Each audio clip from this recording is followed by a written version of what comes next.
know Gotham, who's top dog around here.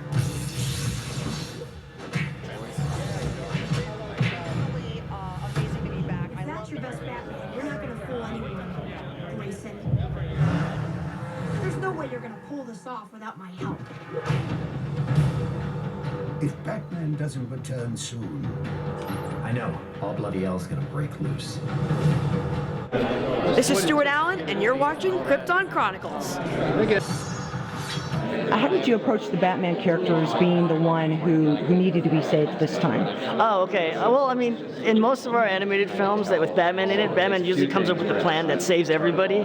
So the fun thing here is that here we've taken out the guy who's usually prepared for everything, and there isn't a contingency plan. There isn't something in place to kind of find him. And so we bring in Nightwing, we bring in all of the supporting characters of the Bat family to find what happened to him, and it's a great kind of mystery to kind of find out what happened to Batman and where he is now. That's great.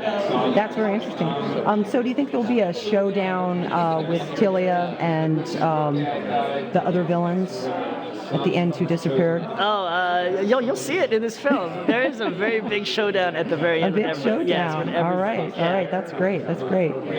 So what are your thoughts on Batwoman using a gun rather than just plain using her skills like Batman?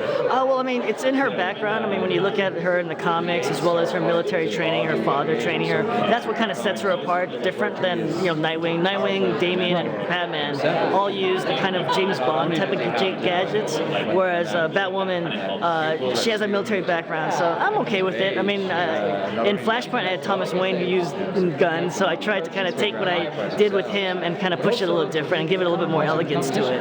That's interesting. So do you think this one is a lot darker than the previous ones? Seeing that the stakes are higher? Yeah, I think it's darker, but it's a different kind of story. I mean, again, this is about I think that happens quite a lot. Batman disappearing and what the world will be like without him, and how to fill in that gap. So it's dark in the sense that it's basically the father figure gone, and then the kids have to kind of figure out how to go on with their lives and try to figure out what happened to him. So it's about the same, at least that I've done in the past. Nothing is as dark as I think Flashpoint might have been the darkest one that I've done. Yeah, Flashpoint. Yeah. Will we see the Flash again? No. Eventually, it would be nice. When we do our Justice League films, then we can bring Flash in. Oh, okay. Yeah. Okay. I miss Flash. Yeah, I know. I like Flash. He's fun. He's one of my favorite characters. Yeah, he's great.